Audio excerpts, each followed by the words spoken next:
Delhi NCR में प्रचंड गर्मी का दौर जारी है। दिल्ली में तो गर्मी इस कदर पड़ रही है कि मानो आसमान से आग सी बरस रही हो। आप अभी भी मेरे पीछे ऊपर आसमान में देख सकते हैं कि दिल्ली का जो आसमान है वो पूरी तरीके से साफ है। धूप की तेज किरणें लोगों पर पड़ रही हैं और जो हमारी मौजूदगी है वो इंडिया गेट पर है, कर्तव्य पथ पर हमारी मौजूदगी है। और आप देख सकते हैं कि गर्मी से बचने के लिए लोग जो है वो पेड़ के नीचे बैठे हुए हैं, सर को ढककर चल रहे हैं और पानी पीते हुए दिखाई दे रहे हैं।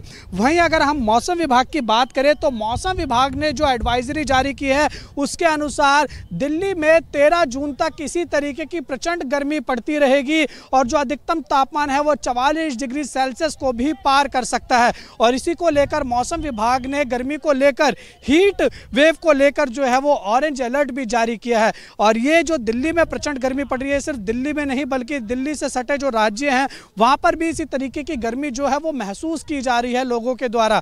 अगर आप उत्तर प्रदेश की बात करेंगे तो उत्तर प्रदेश के तकरीबन 27 जिलों में मौसम विभाग ने हीट वेव को लेकर ऑरेंज अलर्ट जारी किया है। तो वहीं अगर हम बिहार की बात करें तो बिहार में 31 जिलों में जो है मौसम विभाग ने ऑरेंज अलर्ट हीट वेव को लेकर जारी किया है। कुल मिला के यानी आने वाली 13 तारीख तक, अगले 2 दिन तक पूरे उत्तर भारत में इसी तरीके की प्रचंड गर्मी पड़ने की संभावना मौसम विभाग की तरफ से जताई गई है और लोगों को सतर्क रहने के लिए भी मौसम विभाग की तरफ से कहा गया है। अगर ज़रूरत ना पड़े तो आप दिन के समय बाहर मत निकलिए और अगर आप बाहर निकलते हैं तो अपने साथ एक पानी की बोतल रखिए और अपने सर को छाते से ढककर ज़रूर बाहर निकलिए, क्योंकि सतर्कता हम लोगों के हाथ में ही है।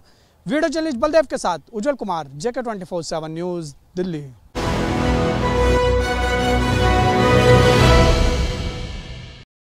नमस्कार, आप सिटी रिपोर्टर देख रहे हैं। मैं आपके साथ ताबिश कमाल हूं। मेरे साथ मेरे सहयोगी साजिद भी हैं। दिल्ली में आज संकल्प से सिद्धि कार्यक्रम की शुरुआत हो चुकी है। इस कार्यक्रम के तहत बीजेपी देश भर के अंदर अभियान चलाएगी और आम जनता से संवाद करेगी। इस संवाद कार्यक्रम में आज शुरुआत हुई है दिल्ली के बीजेपी अल्पसंख्यक मोर्चा की तरफ से। आपको बता दें, अल्पसंख्यक मोर्चा ने आज दिल्ली के मुसलमानों के साथ मिलकर कार्यक्रम किया। इस कार्यक्रम में बड़ी तादाद में मुसलमानों को बुलाया गया, जहाँ पर उन्हें बताया गया कि पिछले 11 वर्षों में बीजेपी और मोदी सरकार ने किस तरह से देश के मुसलमानों के विकास में महत्वपूर्ण भागीदारी निभाई है। बीजेपी अल्पसंख्यक मोर्चा के राष्ट्रीय अध्यक्ष जमाल सिद्दीकी, बीजेपी दिल्ली अल्पसंख्यक मोर्चा के प्रदेश अध्यक्ष अनीस अब्बासी और कार्यक्रम संयोजक आशु चौधरी इस कार्यक्रम में मुख्य रूप से मौजूद रहे, जहां पर उन्होंने कहा कि दिल्ली में नहीं बल्कि देश भर के अंदर मुसलमानों को जिस तरह से केंद्र सरकार की योजनाओं का फायदा मिला है, उन योजनाओं की आज शुरुआत यहाँ से की गई है। अब हम देश भर के अंदर घूमेंगे और देश में मुसलमानों को ये बताएंगे कि मोदी सरकार ने किस तरह से 11 साल में मुसलमानों के लिए विकास किया है। विकास में अगर बात की जाए तो यहाँ से ये कहा गया है कि आज शुरुआत की गई है कि आयुष्मान कार्ड बनाए जाएंगे, घर घर मुसलमानों के पास जाया जाएगा और 70 वर्ष की आयु से ज़्यादा जो लोग हैं जो इस क्राइटेरिया में आते हैं उनके कार्ड बनाएंगे। साथ ही ये भी कहा जाएगा कि जो योजनाएं हैं, चाहे उसमें आवास योजना हो, शौचालय योजना हो, मुद्रा योजना हो, उज्ज्वला योजना हो, या तमाम जो योजनाएं हों उनमें मुसलमानों की भागीदारी क्या रही है, ये तमाम सुनिश्चित किया जाएगा। ख़ास तौर से मुसलमानों से ये भी जानने की कोशिश की जाएगी कि उन्हें इन योजनाओं का लाभ मिला या नहीं मिला, और अगर नहीं मिला तो ऐसी क्या वजह रही कि मुसलमानों को उन योजनाओं का लाभ नहीं मिला। प्रधानमंत्री नरेंद्र मोदी ने पूरी तरह से स्पष्ट कर दिया है कि अंतिम पायदान तक हर व्यक्ति तक पहुँचना है, चाहे वो किसी भी वर्ग और समुदाय का हो। उससे जाकर पूछना है कि केंद्र सरकार की योजनाओं का फायदा उनको मिला या नहीं। और इसी कार्यक्रम के तहत आज इस कार्यक्रम की शुरुआत दिल्ली से की गई। वीडियो जर्नलिस्ट साजिद के साथ ताबिश कमाल, दिल्ली।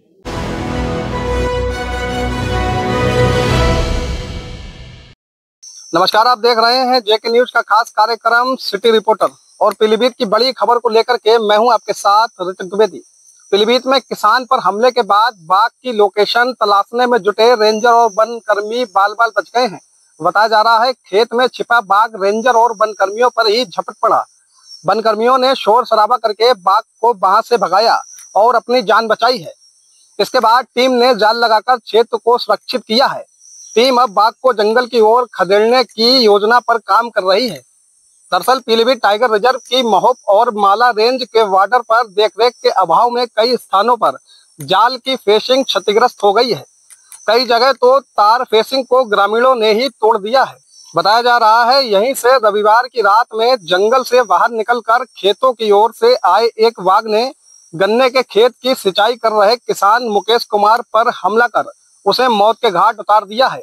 मौके पर डीएम भी पहुंचे और आक्रोशित ग्रामीणों को समझाकर शव को पोस्टमार्टम के लिए भिजवाया है, जिसके बाद पीटीआर और सामाजिकी वानिकी की टीमें बाघ की लोकेशन पता करने में जुट गई थी। बताया जा रहा है माला रेंजर रोबिन कुमार सिंह 3-4 वनकर्मियों के साथ घटना स्थल के पास के खेतों में बाघ के पगचिन्ह तलाश रहे थे। इस दौरान तालाब के पास गन्ने के खेत में छिपा बाघ टीम पर झपट पड़ा। बाघ को करीब 30 कदम दूरी पर अपने सामने देखकर वनकर्मियों के होश उड़ गए। जैसे तैसे टीम ने खुद को संभाला, हाथ में थमे डंडों को दिखाकर शोर शराबा किया। इस पर बाघ वहां रुक गया। इसके बाद वनकर्मी सुरक्षित स्थान पर पहुंचे हैं और अपनी जान बचाई है। टीम ने बाघ की मौजूदगी वाले स्थान के आसपास जाल लगाए हैं। इसके अलावा ड्रोन कैमरे से भी बाघ की निगरानी की जा रही है। दरअसल बाघ की मौजूदगी जंगल से करीब 150 मीटर पर है। बीच में एक नहर है। ऐसे में अफसरों ने जंगलों की सीमा पर लगी जाल फेंसिंग को हटाकर बाघ को खदेड़ने की योजना बनाकर निगरानी शुरू की है। डीएफओ मनीष सिंह ने बताया है कि टीमें सतर्क हैं, जंगल नजदीक है। ऐसे में बाघ को सुरक्षित तरीके से जंगल की ओर खदेड़ने के प्रयास किए जा रहे हैं। हालांकि लगातार एक के बाद एक बाघ के हमले की घटनाएं सामने आ रही हैं। ऐसे में जो ग्रामीणों का आक्रोश है वो भी देखने को मिल रहा है। डीएम अब मौके पर पहुंचे हैं इस घटना के बाद और ग्रामीणों को आश्वासन दिया है कि जल्द ही वह टाइगर अटैक जो हो रहे हैं गांव में उस पर रोक लगाएंगे और कहीं ना कहीं तार फेंसिंग की भी निर्देश जारी किए गए हैं ताकि दोबारा जंगल से निकलकर बाघ ग्रामीणों पर हमला ना कर सके। हालांकि अब देखने वाली बात होगी कि वन विभाग किस तरीके से ये कार्रवाई करता है और बाघ को खदेड़ कर जंगल तक पहुंचाता है और कैसे ग्रामीणों को बाघ के हमले से सुरक्षित रखता है। वीडियो जर्नलिस्ट कपिल गुप्ता के साथ मैं Hrithik Dwivedi, JK 24x7 news, Pilibhit.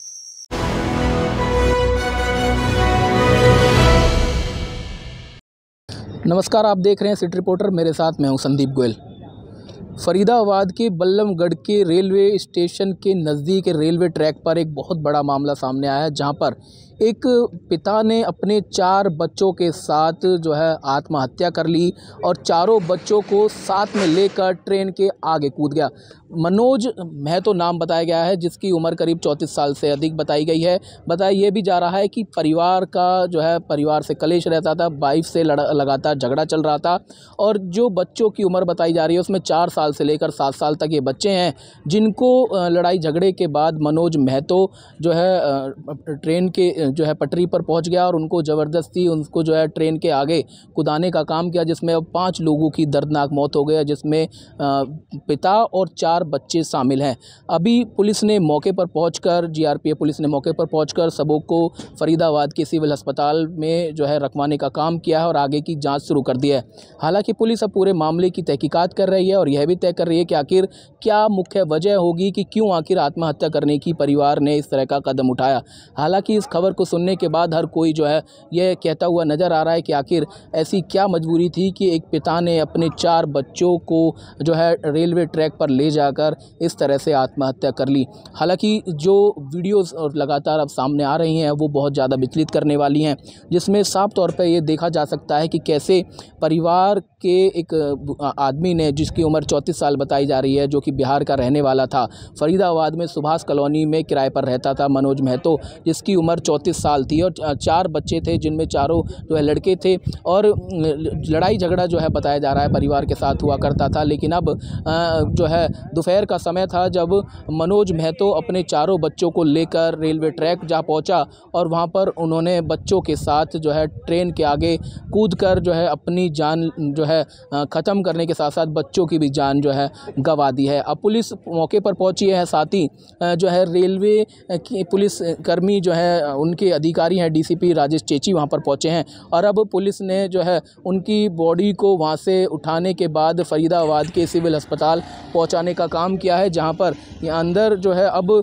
जो कानूनी प्रक्रिया है वो शुरू कर दी गई है और अब उन 5 शवों को फरीदाबाद के सिविल अस्पताल के सब गृह में रखवा दिया है, जहां पर अब उनका पोस्टमार्टम किया जा रहा है। लेकिन इस खबर के सामने आने के बाद लोगों का यही कहना है कि आखिर कैसे लगातार इंसानियत ख़त्म हो रही है, कैसे मानवता ख़त्म हो रही है, जिसमें पिता ने ही अपने 4 बच्चों के साथ आत्महत्या कर ली। हालांकि अब पुलिस उनके परिवार वालों से पूछताछ कर रही है। मौके पर उनकी पत्नी को भी बुलाया गया और उससे भी पुलिस अब पूछताछ कर रही है और यह भी तलाश कर रही है कि आखिर क्या वजह रही जो इस तरह का कदम जो है अपने बच्चों के साथ पिता ने उठाया। सहयोगी राकेश के साथ संदीप गोयल, जेक 24/7 न्यूज़, फरीदाबाद।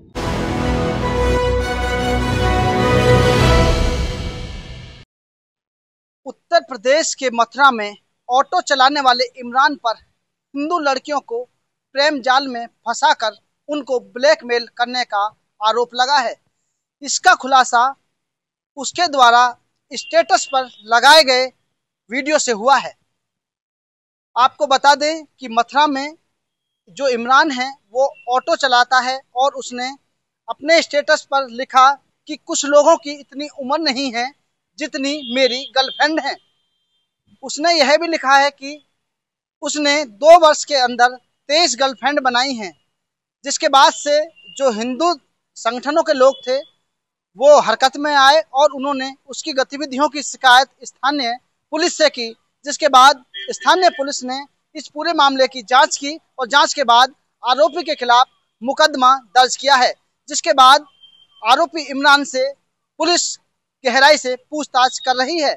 आपको बता दें कि इमरान पर जो 23 लड़कियां हैं उनको साथ में उनकी जो वीडियो बनाई थी और उनको लगातार वह सोशल मीडिया पर वायरल करने की धमकी देता था, जिसके बाद उनको ब्लैकमेल भी करता था।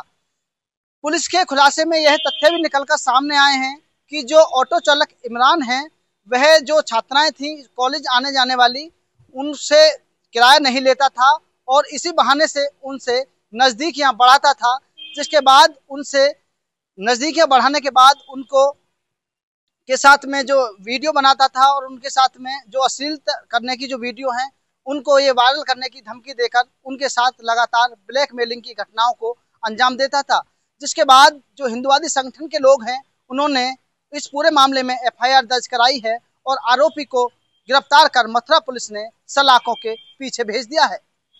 मथुरा से जेके 24/7 न्यूज के लिए परवेंद्र लोधी।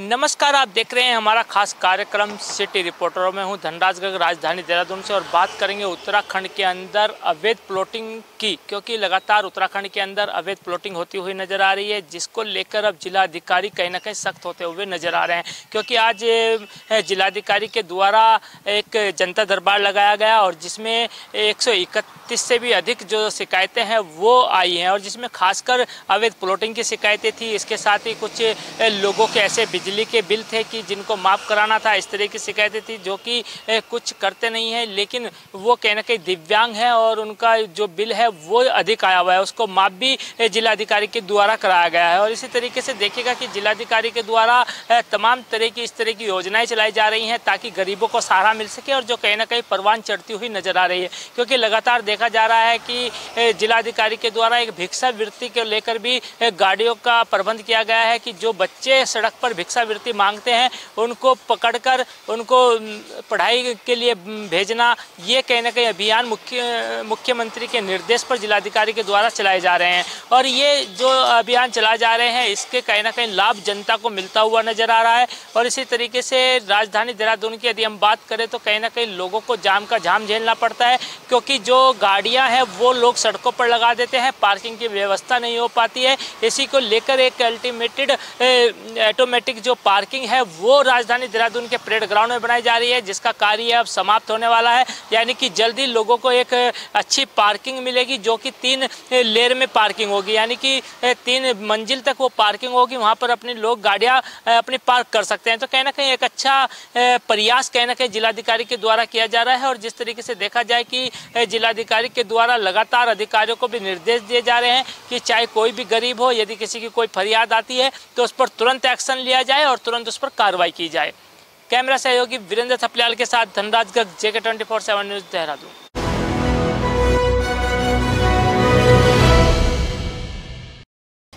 नमस्कार, आप देख रहे हैं हमारा विशेष प्रोग्राम सिटी रिपोर्टर देहरादून से। मैं संजीव शर्मा आपके सामने एक बड़ी खबर को लेकर के हूँ और बात करेंगे पूरे उत्तराखंड के अंदर बढ़ते तापमान को लेकर के।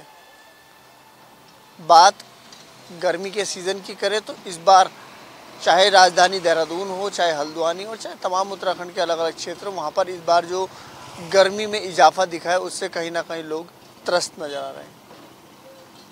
बात हल्द्वानी की करें तो हल्द्वानी का जो टेम्परेचर है वो देहरादून से भी 2 डिग्री ज़्यादा बढ़ा हुआ दिखा, जिससे कहीं ना कहीं की जो गर्म हवाएं थी उसकी वजह से लोगों को दिन में घर से बाहर निकलना मुश्किल रहा। साथ ही साथ अब जिस तरीके से गर्मी बढ़ रही है कहीं ना कहीं बीमारियों का भी प्रकोप फैलने लगा है।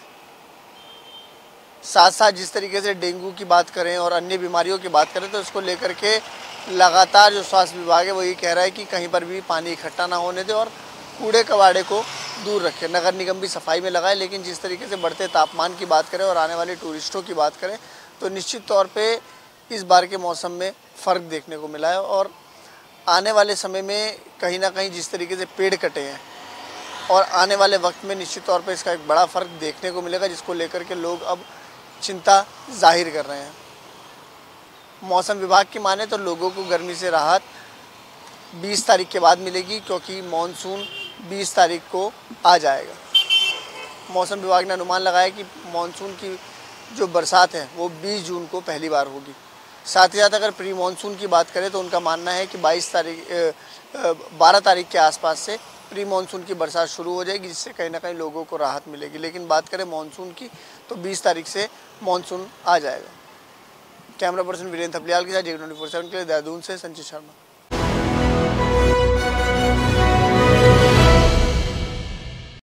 उत्तर प्रदेश में लगातार भीषण गर्म से लोग परेशान हैं। आम जनजीवन पूरी तरीके से अस्त व्यस्त है। जहां एक ओर सरकार के दावे नाकाफ़ी निकले, कूलिंग जोन, ORS के घोल और तमाम वो कूलिंग सेंटर पॉइंट्स जो नाकाफ़ी निकले। आम जनता परेशान है। तापमान 45 डिग्री के पार है। तापमान का सितम ऐसा है कि आम जनजीवन और झुग्गियों झोपड़ियों में रहने वाले लोगों को रैन बसेरों का सहारा ढूंढना पड़ रहा है। और रैन बसेरे भी ऐसे हैं जिनमें पंखे क्या पीने के पानी की व्यवस्था भी नहीं है। राजधानी लखनऊ में हालात बेहद ख़राब हैं, जहां 45 डिग्री पार टेम्परेचर से बचाने के लिए सरकार की ओर से जो इंतज़ाम किए गए हैं वो नाकाफ़ी हैं। लेकिन अगर बात करें स्वास्थ्य विभाग की और बात करें मौसम विभाग की तो आने वाले दिन और गर्म होंगे।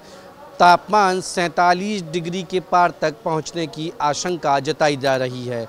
आपको बताएं उत्तर प्रदेश में इन दिनों तापमान 45 डिग्री के पार है और 3 दिन का ऑरेंज अलर्ट घोषित किया गया है। यानी कि आने वाले 11, 12 और 13 तारीख को भीषण गर्मी पड़ेगी, जो इतिहास की रिकॉर्ड तोड़ गर्मी दर्ज कराएगी।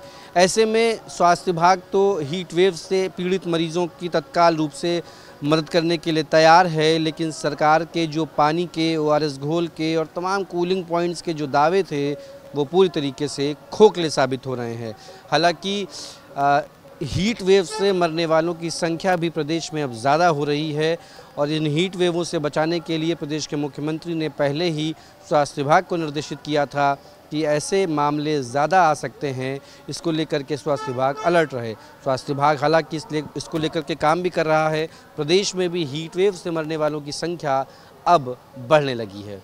वीडियो जर्नलिस्ट किशन के साथ गौरव पांडे, J24/7 न्यूज़, लखनऊ।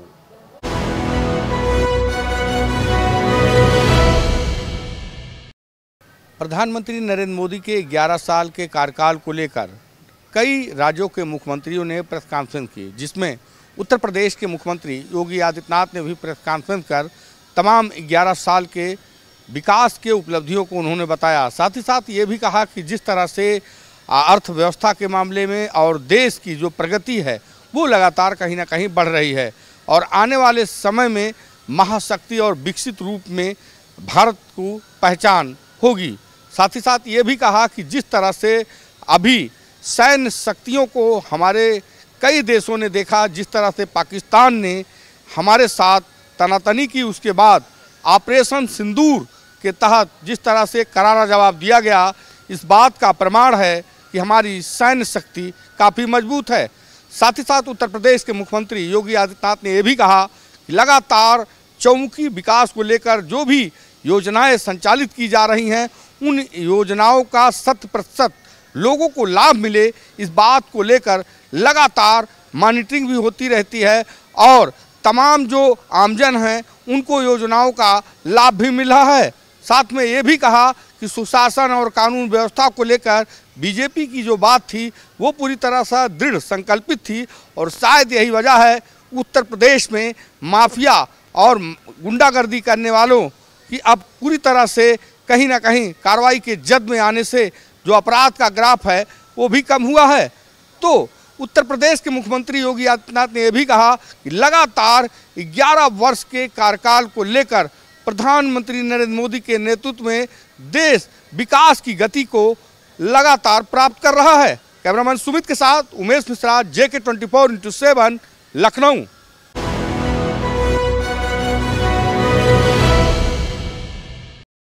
नमस्कार, मैं हूं धर्म की नगरी काशी से प्रहलाद गुप्ता और आप देख रहे हैं JK 24/7 न्यूज का बेहद खास प्रोग्राम सिटी रिपोर्टर। हम आपको बता दें कि यह उस शहर का सच है जिस शहर का प्रतिनिधित्व देश के प्रधानमंत्री नरेंद्र मोदी जी किया करते हैं। उन्हीं के संसदीय क्षेत्र वाराणसी के धर्म की नगरी काशी बाबा भोलेनाथ के दर्शन के लिए दूर दराज से यानी देश दुनिया भर से लोग आते तो जरूर हैं, लेकिन यहाँ कुछ दलालों में हड़कंप मच गया है। इस कारण कि जो दलाल होते हैं दर्शन कराने के नाम पर उन्हें धन उगाही करते हैं और उनके पर्यटकों के साथ बदसलूकी करते हैं।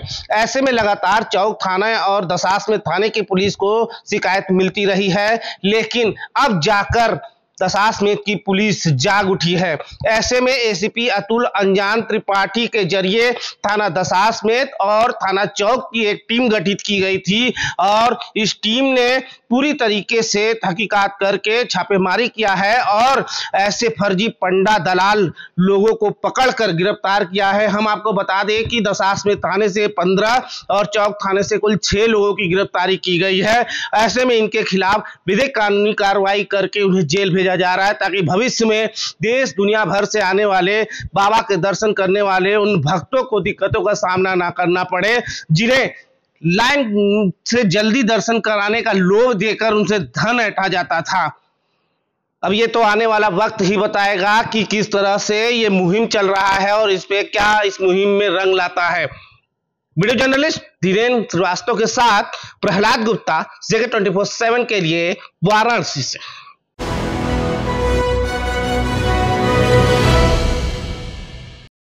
सिटी रिपोर्टर देख रहे सभी दर्शकों को नमस्कार। बता दें कि कल गरियाबंद जिले के राजिम क्षेत्र के पितई बंद रेत घाट में जो अवैध रेत उत्खनन के जो ठेकेदार के गुर्गों के द्वारा पत्रकारों के ऊपर जानलेवा हमला किया गया, वहीं उनकी गाड़ियों में तोड़फोड़ भी की गई और वहां से पत्रकार किसी भी तरीका से जान बचाकर निकले, जिसके बाद प्रशासन के प्रति पत्रकारों में रोष देखने को मिला और देर शाम जो जिले के पत्रकार है वे राजिम के जो सुंदरलाल शर्मा चौक है वहां धरने पर बैठ गए। उनकी मांग थी कि इस प्रकार अवैध रेत उत्खनन करने वाले जो माफिया हैं उनके द्वारा जो पत्रकारों के ऊपर कवरेज के दौरान हमला किया जा रहा है उन पर कड़ी से कड़ी कार्रवाई हो। जिसके बाद लगभग रात 11-12 बजे जिले के जो आला अधिकारी है, पुलिस विभाग, राजस्व विभाग और खनिज विभाग के अधिकारी वहां पहुंचे और उनसे कार्रवाई करने का आश्वासन देते हुए फिर उस धरने को समाप्त किया गया। वहीं जो पत्रकारों का कहना है कि अवैध रेत जो घाट है वो बंद हो और इस प्रकार से जो मारपीट करने वाले गुर्गे और उसके ठेकेदार है उनके ऊपर सख्त कार्रवाई हो और अगर कार्रवाई नहीं होती है तो वे लोग इसे लेकर फिर से धरने पर बैठ सकते हैं। और वहीं आज इनके ऊपर कार्रवाई हेतु जो प्रशासनिक अधिकारी है उनके द्वारा समय मांगा गया है, तो आज भर पत्रकार और इंतजार कर रहे हैं। अब आने वाले समय में देखना होगा कि इन लोगों के ऊपर क्या कार्रवाई होती है, ये आने वाले दिनों में ही पता चल पाएगा। JK 24 के लिए छत्तीसगढ़ गरियाबंद से कैमरामैन आत्मा ठाकुर के साथ परमेश्वर राजपूत।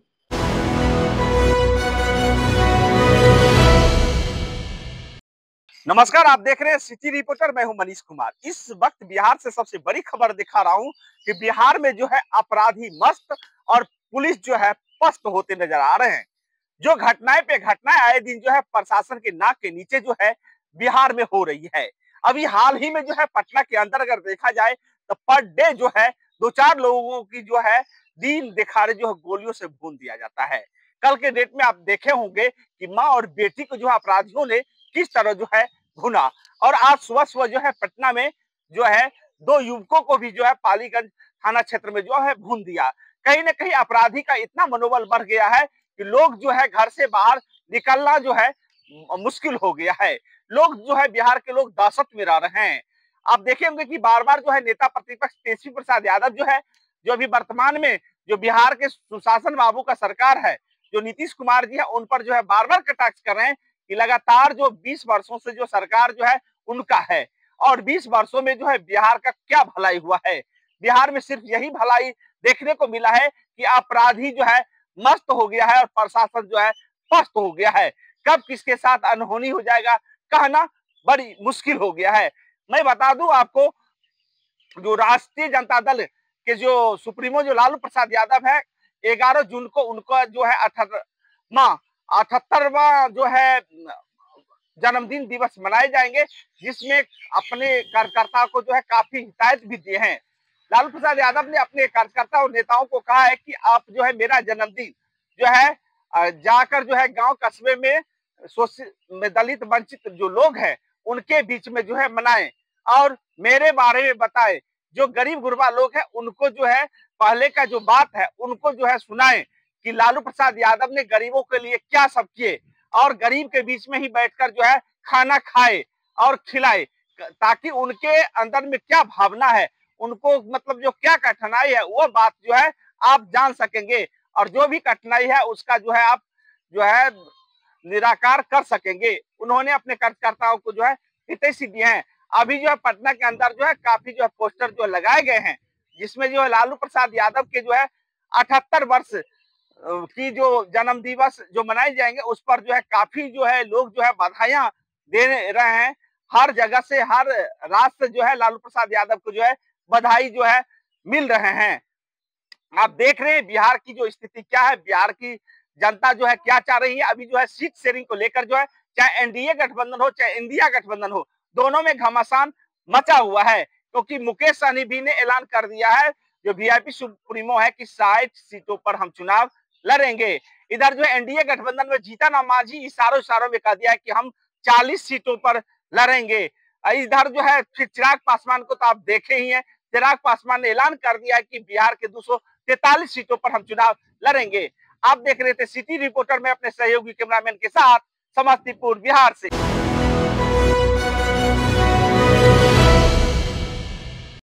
जेके 24x7 एक खास कार्यक्रम सिटी रिपोर्टर में आपका स्वागत है। मैं हूं मुकेश कुमार और आज बात होगी उत्तर प्रदेश के हमीरपुर जनपद की, जहां पर NH 34 में एक तेज रफ्तार हादसा देखने को मिला, जहां पर मारुति वैन के परखच्चे उड़े और उसमें सवार 1 दर्जन से अधिक मजदूर गंभीर रूप से घायल हो गए। फिलहाल सभी घायलों को इलाज के लिए जिला अस्पताल में हमीरपुर भर्ती कराया गया, जहां पर 2 मजदूरों की इलाज के दौरान मौत हो गई। वहीं 8 मजदूरों की हालत गंभीर होने पर फिलहाल वही डॉक्टरों ने 5 मजदूरों को इलाज के लिए कानपुर मेडिकल कॉलेज भर्ती करा दिया। साथ ही आपको बता दें पूरा मामला हमीरपुर जनपद के मौदा कोतवाली क्षेत्र का है, जहां पर एक ओमनी झांसी जा रही थी मजदूरों को लेकर। जो ये सभी मजदूर अमरोहा जनपद के रहने वाले हैं और लाइट का काम करते हैं।